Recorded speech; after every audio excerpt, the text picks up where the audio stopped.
उप सेवापराध 32 ये 64, इन पर सावधान रहना चाहिए। ये गलती नहीं होनी चाहिए। जैसे आप ठाकुर सेवक हैं, अपने घर में सेवा विराजमान किए हुए हैं। अब जैसे आपको ठाकुर जी के दर्शन के लिए जाना है, जहां तक ठाकुर जी के दर्शन करने के लिए जाना है, हो सके तो पादुका न पहने, नंगे पैर दर्शन करने जाए। यदि आप में ऐसी सामर्थ्य नहीं है किसी कारण से, तो सीढ़ियों में पादुका नहीं पहनना चाहिए। जहां से मंदिर की सीढ़ियां हैं, पादुका उतार कर माथा रखकर सीढ़ी में फिर चढ़ना चाहिए। खड़ाओं या पादुका पहन करके श्री विग्रह के दर्शन करने के लिए जाने में फिर अपराध लगता है। अरे अपने मालिक के दर्शन करने जा रहे हैं, स्वामी के दर्शन करने जा रहे हैं, प्रभु के दर्शन करने जा रहे हैं, तो अपनी कुटिया से और मंदिर तक नंगे पैर जाना चाहिए। ये भावना रखनी चाहिए। भरत जी जा रहे हैं प्रभु के दर्शन करने के लिए, अयोध्या से पैदल ही चले थे, तो सुकुमार चरणारविंद तो बड़े बड़े फफोके छाले पड़ गए थे। वशिष्ठ जी ने देखा, सबने मिलकर भरत जी से कहा पालकी पे बैठ जाइए। तो उन्होंने कहा हाँ, मेरे प्रभु यहाँ नंगे पैर चले हैं और मैं पालकी पे बैठ जाऊं? उचित तो यह है कि अपने प्रभु के दर्शन के लिए मैं जा रहा हूं, तो जहां जहां प्रभु के चरण पड़े वहां मेरा शीश पड़े, अर्थात सिर भर जाऊं। उचित मोरा सप्ते सेवक धर्म कठोरा, यहां मैं सर के बल चल के जाऊं पर असमर्थ हूं। तो आप कह रहे हैं पैर में छाले पड़ गए, आप सवारी में बैठ जाइए, ऐसा नहीं हो सकता। तो अपने प्रभु के दर्शन करने के लिए जब जाए तो हो सके, सामर्थ्य हो तो पादुका न पहने, कोई खड़ाऊं चप्पल जूता आदि ना पहने। अगर पहने हैं तो बस सीढ़ी तक ही पहन कर जाए, ऊपर सीढ़ियों के नहीं। इतने सुकुमार मत बनो, ये आग में जलाया जाएगा शरीर, ये गाड़ दिया जाएगा शरीर, इससे ज्यादा प्यार ना करो। दूसरा,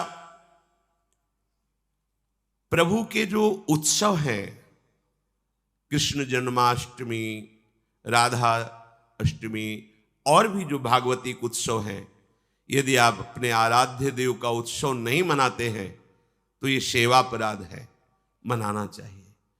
4 लोग मिल करके सुंदर फूलों से पत्रों से श्रृंगार करके प्रभु की जय घोष करनी चाहिए, प्रभु की कथा करनी चाहिए, आपस में बैठ करके भगवान के जन्म अवतार की, लीला अवतार की कथा कहे, नाम कीर्तन करे। अगर ऐसा नहीं करता तो ये अपराध है। तीसरा, प्रभु या गुरुदेव के सामने जाकर प्रणाम न करना, यह अपराध है। जय बार सामने जाए तय बार प्रणाम करें। अगर आप अस्वस्थ हैं, आपका शरीर काम नहीं कर रहा, तो हाथ जोड़कर सर झुका दीजिए, नहीं तो पंचांग या साष्टांग प्रणाम कीजिए। जय बार गुरुदेव से मिले, जय बार प्रभु के श्री विग्रह के सामने जाए, तय बार प्रणाम करें। अगर अपनी कुटिया में भी प्रभु विराजमान है तो जय बार उनके सामने, इससे दासत्व पुष्ट होता है, प्रभु की कृपा प्राप्त होती है, प्रणाम करें। चौथा, यदि आप अपवित्र हैं, शौच में गए हैं और वहां वैसे ही वस्त्र पहने हुए जिसमें आपने शौचालय में प्रवेश किया, शौच किया, उन्हीं वस्त्रों से अपवित्र दशा में प्रभु के सामने नहीं जाना चाहिए। इसीलिए हमारी बुद्धि मलिन हो जाती है, कोई सिद्धांत समझता ही नहीं है। जो शौचालय है उसमें उतने ही वस्त्र पहन कर जाएं जितने हम धो सकते हैं। अगर आपको बार बार शौच लग रही है तो आप कमर से जरूर स्नान करें, यहां से हाथ धो लीजिए, कुल्ला कीजिए, नाक आंख कान इन छिद्रों को पवित्र कीजिए और वही वस्त्र पहनिए, या उनका हो, नहीं तो जो अन्य वस्त्र हैं, आजकल तो सुविधा है, कोई बाहर तो जाना नहीं होता, वस्त्र उतार दीजिए, उतना पहनिए जितना धो सकते हैं। यदि आप ठाकुर सेवक हैं, भजन करने वाले हैं, ये पवित्रता नहीं रखेंगे तो जहां जो कुछ भी छुएंगे सब अपवित्र हो जाएगा, और अपवित्र बुद्धि भगवान में नहीं लगती, ओ मलिनता छा जाती है। अब ये आज का जो नया समाज है शास्त्र पवित्रता को जानता ही नहीं है, तो स्वीकार क्या करेगा? और बिना पवित्र हुए हमारे विचार पवित्र नहीं होते। इसलिए कभी अपवित्र दशा में ठाकुर जी के सामने, श्री विग्रह के सामने जाना, सेवा सामग्रियों को छूना, ये अपराध माना गया है। प्रभु के सामने या गुरुदेव के सामने जाके ऐसे करना, एक हाथ से प्रणाम करना, ये सेवा अपराध माना गया है। दोनों हाथ भगवान ने दिए, दोनों को जोड़िए, दोनों को जोड़कर सर झुकाइए, इससे तुम्हें कृपा प्राप्त होती है प्रभु की। प्रभु की कृपा का क्या स्वरूप है? नाम में प्रेम होने लगे, जितेंद्रियता आने लगे, हृदय पवित्र होकर सबके सुख भावना में मगन होने लगे, ये प्रभु की कृपा। छठवां, जब हम प्रभु की परिक्रमा करते हैं तो परिक्रमा करते समय प्रभु के जब सामने आवे तो उनको प्रणाम करें।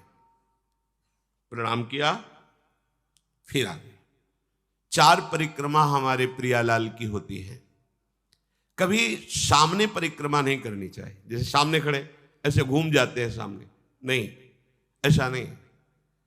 प्रभु के सामने ऐसे नहीं घूमना, वहीं खड़े खड़े घूम गए 4, ऐसा नहीं। प्रभु को दाहिने करके प्रदक्षिणा। अगर आप प्रभु को प्रणाम नहीं करते, परिक्रमा करते हुए या सामने घूमते, ये सेवा अपराध है। 7वां, प्रभु के सामने गए मंदिर में और आप पैर फैला के बैठे, सामने ऐसे पैर फैला लिए, ऐसे फैला के बैठे, ये अपराध है। अपने आराध्य देव के सामने, अपने गुरुदेव के सामने पैर फैला के नहीं बैठा जाता। यदि आपके पैरों में कोई दोष है तो उतनी देर ही रुकिए जितनी देर आप खड़े दर्शन कर सकते हैं, सामने से हट जाइए, सामने पैर नहीं होने चाहिए आपके। 8वां, प्रभु के श्री विग्रह के सामने दोनों घुटनों को ऊंचा करके अपने हाथों से लपेट कर बैठना, ऐसे ऐसे घुटने दोनों खड़े करके ऐसे जैसे बांध कर ऐसे ऐसे बैठना सेवा अपराध है। प्रभु के श्री विग्रह के सामने, अब जैसे मंदिर में गए, थके हैं आप, दीवार में उड़क करके ऐसे सो, यह अपराध है। प्रभु के श्री विग्रह के सामने उतनी देर ही टिको, बस जितनी देर आप सावधान है, नहीं बाहर निकल जाओ, एकांत सेवन करो। श्री विग्रह के सामने उतनी देर ही। दर्शन करने गए, केवल आपकी दृष्टि नक्शिख लो अंगंग माधुरी, प्रभु की केवल दर्शन कर रहे, आंख बंद कर ली, ध्यान किए, फिर दर्शन, फिर ध्यान। जब मन देखा कि चंचल होने लगा, नेत्र झुकाए, प्रणाम किया, मंदिर से बाहर हो गए। किसी से वार्ता नहीं। प्रभु के श्री विग्रह के सामने उनके चरणामृत और प्रसाद को छोड़कर अन्य नहीं पाना। प्रसाद मिला तो पा गए, चरणामृत मिला तो पी लिए। इसके अलावा ऐसा नहीं कि अब जगह है, प्रभु हैं, चलो और कुछ नहीं। वहां कोई खाना पीना, कोई व्यसन, ये अपराध है। प्रभु के श्री विग्रह के सामने बैठकर बात करना और उसमें झूठ बोल देना, ये दोनों अपराध है। प्रभु के दर्शन करने के लिए जब जाइए तो बोलिए मत किसी से, और कैसे हो, क्या है, कुछ नहीं, शांत, राधा राधा राधा। भैया बात करनी तो बाहर मिलना, यहाँ हम दर्शन, आप भी दर्शन कीजिए और हट जाइए उससे। अगर कभी कोई अपना पूज्यजन, बड़ा जन है, हमसे बात कर रहा है, उसको कैसे कहें कि आप हट जाइए? तो जितनी बात हो भागवतिक हो और सत्य हो, क्योंकि वहां सत्य साक्षी देने की नहीं, प्रभु विराजमान है। वहां का झूठ तुम्हारे पुण्यों को नष्ट कर देगा। पहले भी जब कोई बात सत्य कहलानी होती थी तो कहा जाता था मंदिर में चढ़ के बोल दो, फिर हम दोबारा तुमसे नहीं पूछेंगे। वो हाँ चलो, तो मंदिर में बोल रहा है मतलब सत्य बोल रहा है। प्रभु के सामने झूठ बोलना या अन्य वार्ता करना, यह अपराध है। प्रभु के श्री विग्रह के सामने जोर जोर से किसी को बुलाना, ए जोर से आवाज नहीं, स्वामी विराजमान है। अगर किसी को बुलाना भी है, इशारे से समीप जाके स्पर्श करके चलो दर्शन करो। प्रभु के श्री विग्रह के सामने आपस में प्रापंचिक बात करना, अगर बात ही करनी, आज देखो कितना सुंदर मोर मुकुट है, आज देखो कितना सुंदर प्रभु का हार है, आज देखो कैसे मकराकृत कुंडल है, आप देख रहे हो, प्रभु ऐसा लग रहा है मुस्कुरा रहे हैं, प्रभु देख रहे हैं, बस उनके विषय की बात करो तो करो, अन्यथा मौन। प्रभु के श्री विग्रह के सामने लड़ाई झगड़ा कर देना।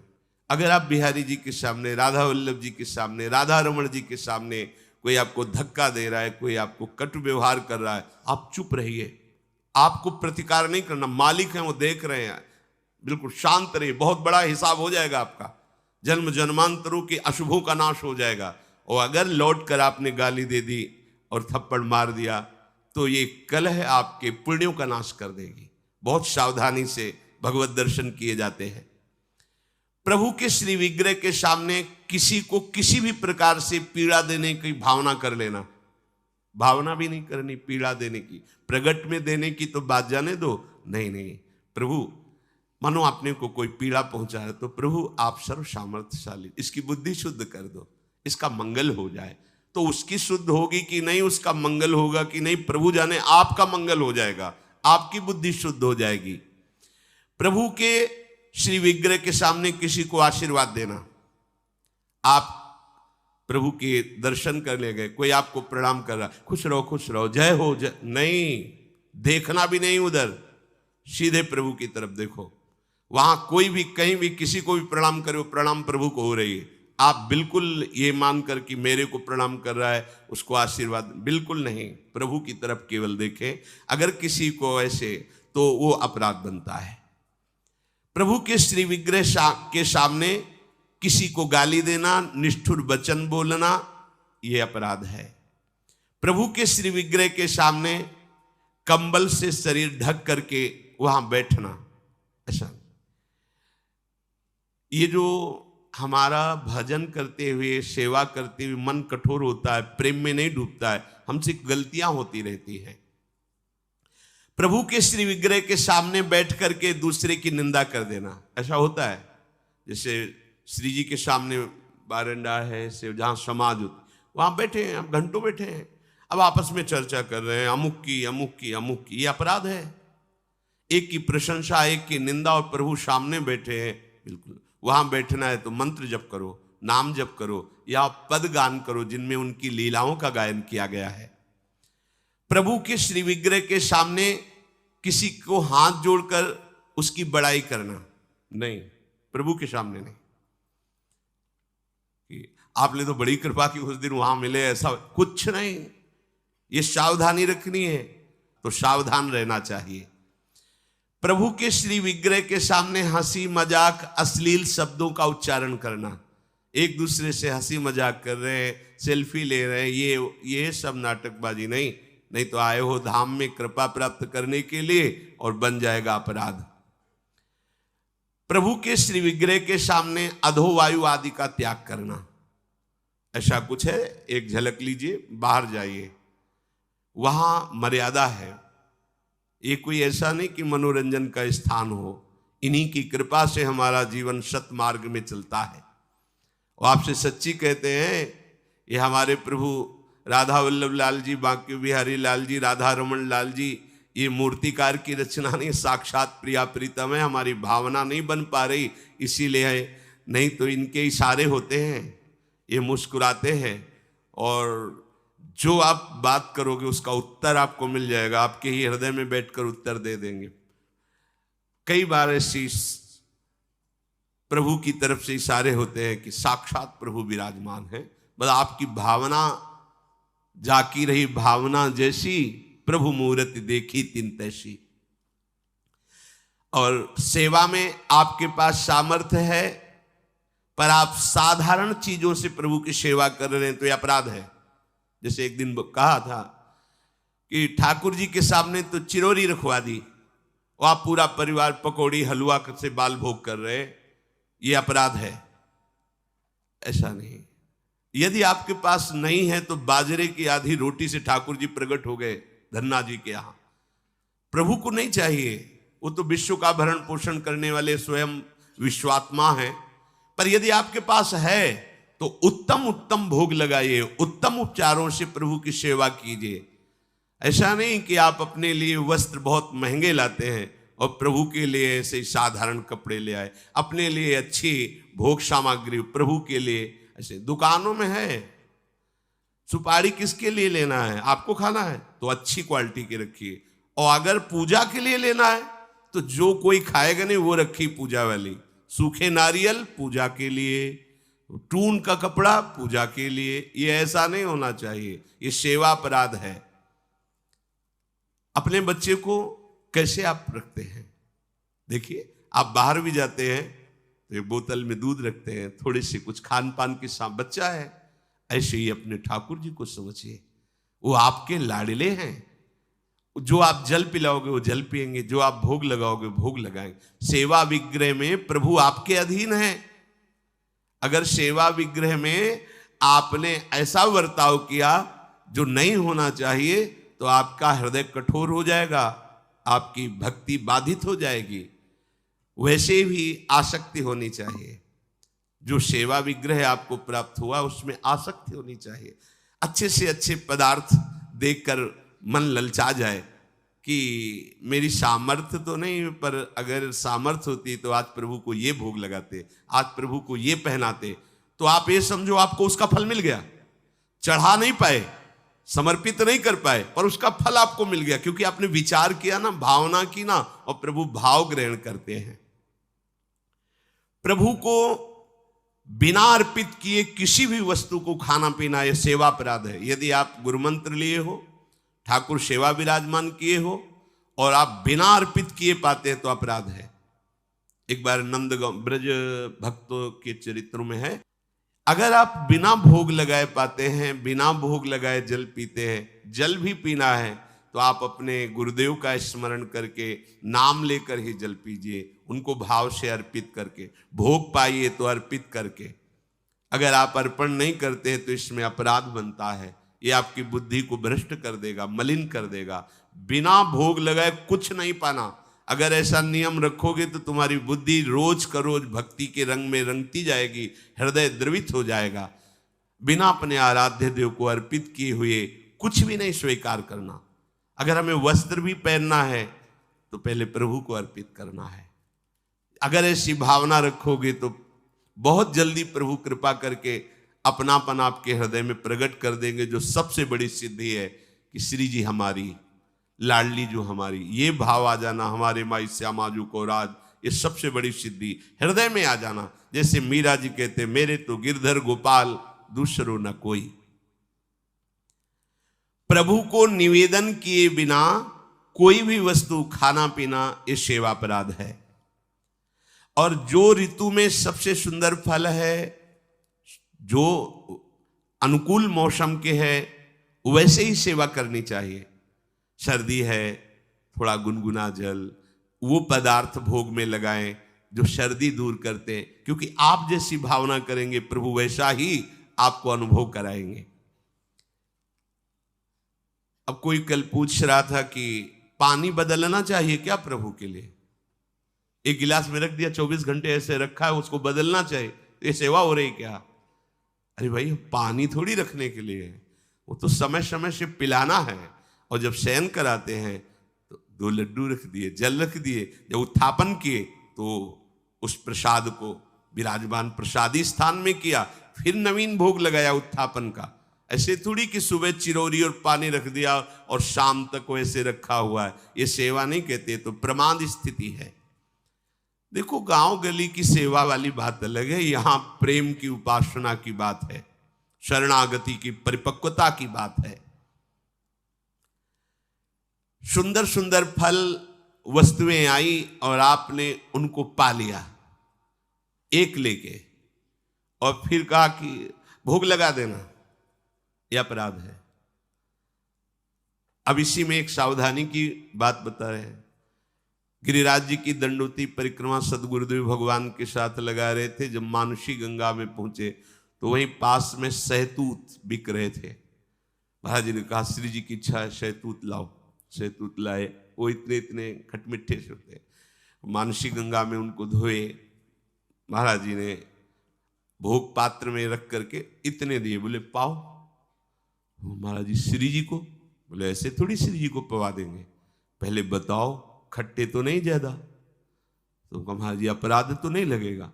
बोले देखो, हमारे यहाँ प्रेम की उपासना है, हम हर वस्तु को पहले स्वयं चख के देखते हैं। अगर हमारी लाडली जी के लायक नहीं तो हम भोग नहीं लगाएंगे। अब ये ज्ञान तो हमें पहले था नहीं, क्योंकि पहले था कि बिना भगवान को प्रभु को अर्पित किए हुए एक किनका भी नहीं, क्योंकि सबसे पहले प्रभु।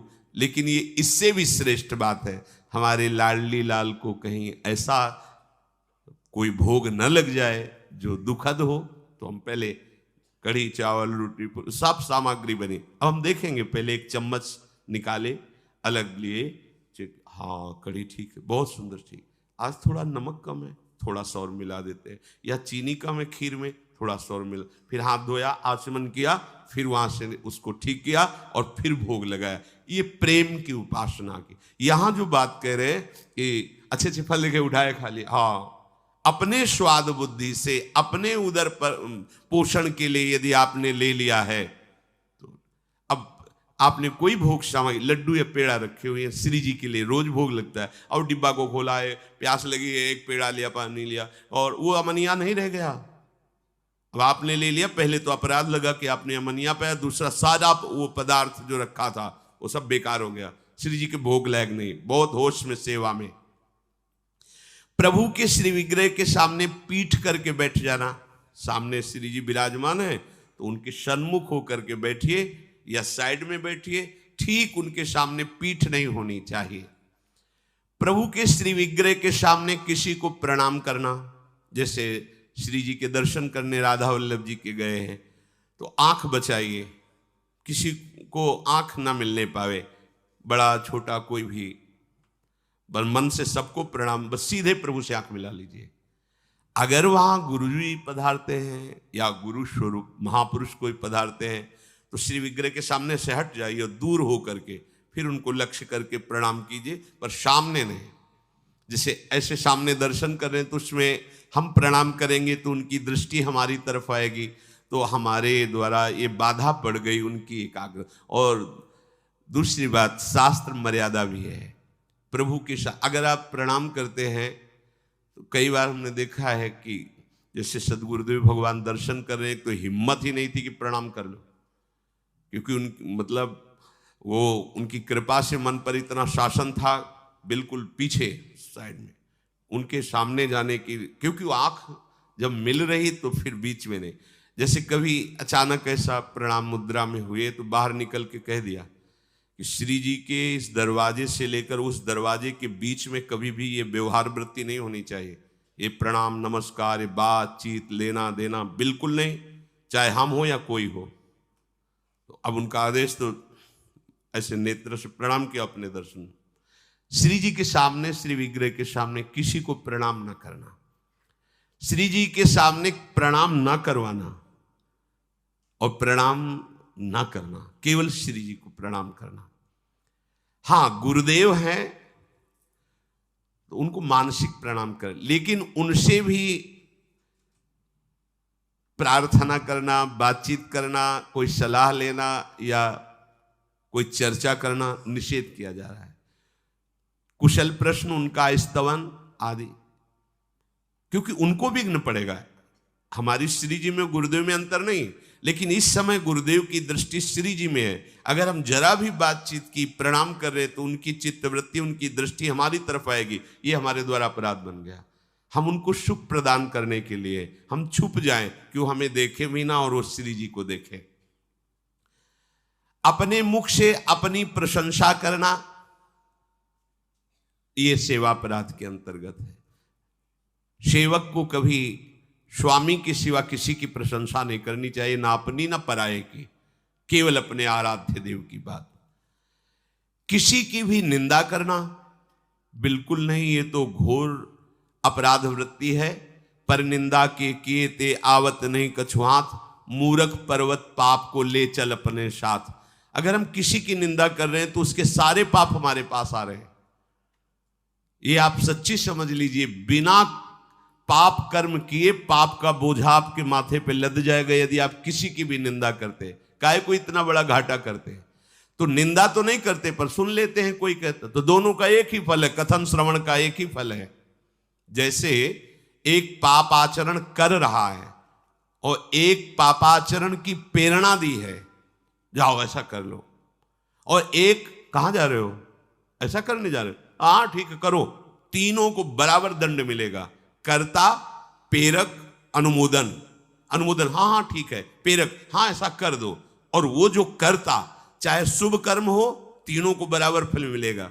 अच्छा कहां जा रहे हो, परिक्रमा, अरे भाई बड़े भाग्य की बात है, वृंदावन की परिक्रमा देना, अवश्य लगाओ, नाम जप करते हुए लगाना, पूरा परिक्रमा को उसको फल मिलेगा। अच्छा बैठे क्या कर रहे हो, 2-3 घंटे आप ऐसे बातचीत में नाम कीर्तन करते हुए परिक्रमा लगाओ ना वृंदावन की, चलो छाह लगाते, ये प्रेरणा हुई, वो अनुमोदन हुआ, और वो परिक्रमा लगा रहे, तीनों को बराबर फल मिलेगा। ऐसे ही पाप कर्म में है, कर्ता, प्रेरक, अनुमोदन, तीनों को बराबर दंड मिलता है। ये हुए 32 अपराध सेवा के, और 32 उप अपराध।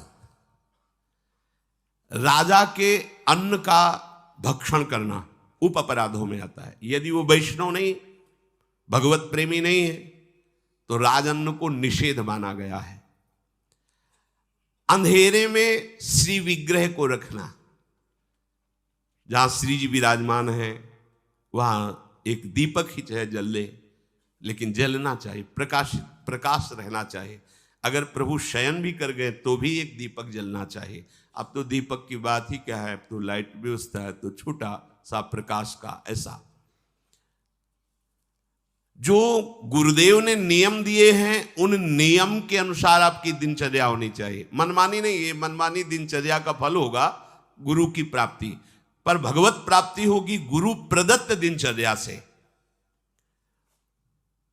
प्रभु के मंदिर में उत्साह पूर्वक प्रभु की सेवा करना, घंटा नाद करना, शंखनाद करना, मृदंग नाद करना, ऐसा। कोई भी अभक्ष वस्तु प्रभु को निवेदन करना ये निषेध है। भगवान ने सब बनाया है तो भगवान को सब हम भोग, हम तो प्याज लहसुन का भी भोग लगा देते, कुछ लोग कहते हैं यह अपराध है। बिल्कुल नहीं, सात्विक भगवान ने आदेश किया है, सात्विक वस्तुओं का भोग लगाइए, इसीलिए निषेध किया जाता है आप ये मत खाइए, आप ये मत खाइए। अरे क्या है, इतनी सी जिभ्या है, यहां से स्वाद खत्म है, यहां से स्वाद है नहीं, केवल इतनी जिह्वा में जितनी देर रहेगा उतना ही स्वाद है। काहे को इस दुष्ट को इतना चंपल बना दो कि दूसरों का हत्या करके मांस खाने के लिए राजी हो जाए, दूसरों के जीवन को नष्ट करने वाली बना दे। ये स्वादेंद्री, रसेंद्री, इसको, ये बड़ी दुष्ट है, इसको शासन में रखो। कुछ नहीं होना, बस इतने से यहां गया, घाटी के नीचे माटी मल बन गया, कुछ नहीं है, बाहर है तो बेकार, बस उतने ही में स्वाद है। ये आज तक तृप्त नहीं हुआ, जीवन हो गया इसको खवाते हुए। किसी और का जूठन अपने प्रभु को भोग नहीं लगाना चाहिए। सब भगवत स्वरूप है, पर जैसे अपने प्रियालाल को भोग लगाना है, बोले वहीं और भी भगवत स्वरूप विराजमान, उनके आगे थाली करके फिर ले गए प्रियाल, यह अपराध है। एक तो अपने आराध्य देव का अनन्य होना चाहिए, और अपने प्रियालाल का भोग चाहे जो कोई पाले, लेकिन किसी और का अपने प्रियालाल को भोग नहीं लगता है। सर्वोपम नवनिवृत्त निकुंज विहारिणी बिहारी जू का। अब जैसे कोई भोजन आदि बना है और उसको कोई भी जूठा कर दे, कोई भी बच्चा या कोई भी, कैसे उसे प्रभु को हम भोग नहीं लगा सकते। और सेवा करते समय बोलना मना है। जैसे श्री जी को आप स्नान करा रहे हैं, श्रृंगार कर रहे हैं, तो या तो पद गाइए या नाम कीर्तन कीजिए या मंत्र जप कीजिए। बातचीत करते हुए सेवा नहीं, यह अपराध है उप अपराधों में। इतना पाइए कि सेवा पूजा करते समय बार बार वो अधोवायु हो, ये सब, इसीलिए साधक की तरह भोजन पाता है। किसी से छीन करके जबरदस्ती प्रभु की सेवा पदार्थ लाना ठीक नहीं है। श्रद्धा से दिए गए पदार्थ से ही भोग लगे। देखो, भगवत मार्ग में टैक्स नहीं लगता। जो सच्चा भगवत मार्ग में कहीं किसी में टैक्स नहीं है। ये हमारी अलबेली सरकार है, सब फ्री। हाँ, तुम्हारी श्रद्धा है, एक फूल रख दिया, एक फल रख दिया, वो आपस में भोग लगाकर प्रसाद रूप से सेवा में आ जाए। ये करो तो इतने रुपया, यहां पर्चा भरो तो इतने रुपया, यहां तो इतने रुपया, तो वो रुपये ही है, सत्य मार्ग नहीं है। सत्य मार्ग श्रद्धा का विषय होता है, टैक्स का राजकीय मार्ग होता है। टैक्स राजकीय मार्ग में लिया जाता है, भागवतिक मार्ग में श्रद्धा चलती, श्रद्धा पूरा तन मन प्राण सर्वस्व समर्पण, ये मार्ग है। इसमें कि हमने इतने भर दिए हैं रुपए पर्चे में, अब हमको ऐसी जगह मिलेगी, वहां बैठेंगे, सुविधा मिले। यहां रुपए से जगह सुविधा और कृपा नहीं मिलती। यहां मन देने से, प्राण समर्पित करने से, अभिमान समर्पित करने से हमारे हरि की कृपा की प्राप्ति होती है। तो किसी से जबरदस्ती, वो जबरदस्ती ही माना जाता है कि अगर तुम्हें अमुक तो फिर भरो इसमें, वो हमारे ठाकुर जी को स्वीकृत नहीं होता। हाँ, भाव से आया है तो देखो शबरी जी जूठे बेर प्रभु को अर्पित कर रहे, वाह वाह करके पा रहे। जूठे का तात्पर्य यही हुआ कि पहले चेक किए कि इस पेड़ का बेर खट्टा तो नहीं है, फिर आचमन किया, फिर वो फल उतार कर प्रभु को पवा रही है। कोई भी पुष्प या गंध प्रभु को अर्पित करना है तो उसे पहले सूंघना नहीं, कि जैसे इत्र है तो खुद इतने सौरभ उसमें आ रहे कि आपको पता चल जाएगा कैसा है। अब उसको ऐसा नहीं कि हाँ ठीक है श्री जी को लगा, नहीं, वो सौरभ आ रहे, खुद पता चल रहा है। आपने पुष्प लिया, सूंघा, फिर वो श्री जी को वो अर्पित करने लायक नहीं है। निषिद्ध पुष्पों से प्रभु की पूजा ना की जाए, जो प्रभु को चढ़ाने के लिए निषेध किए गए हैं। अब जैसे एक प्रभु को निषेध होते हैं तो दूसरे प्रभु को स्वीकार होते हैं। जैसे हमारी श्री जी को धतूरे का फूल नहीं चढ़ा सकते, लेकिन हमारे महादेव जी के माथे पे धतूरे का फूल चढ़ा सकते हैं। तो ये प्रवीणता गुरु जी से आती कि हमारे आराध्य देव को क्या पसंद है। प्रभु के सेवा कुंज में, सेवा में प्रवेश के लिए पूर्ण पवित्रता, वस्त्र पवित्र,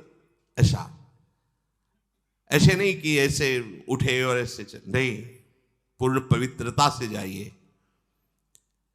अगर कहीं आपने गृहस्थ धर्म का भोग किया है तो वो वस्त्र पूर्ण रूप से धुल करके पवित्र होकर के ही, उन स्थिति में कभी स्पर्श नहीं करना चाहिए घर के ठाकुर को भी। रजस्वला धर्म में माताएं बहनें होती 3 दिन तक सेवा से अलग रहकर भजन साधन करें, भगवत चिंतन करें, लेकिन भगवत सेवा में कोई भी जो वस्तु आने वाली उसका स्पर्श न करें। जो अखंड ब्रह्मचारिणी है, वैराग्य भावना से युक्त है, तो उन्होंने अपने जीवन को ही प्रभु को दे दिया, गृहस्थ धर्म को स्वीकार नहीं किया, इसलिए परम पवित्र भगवत भावना में निरंतर सेवारत है।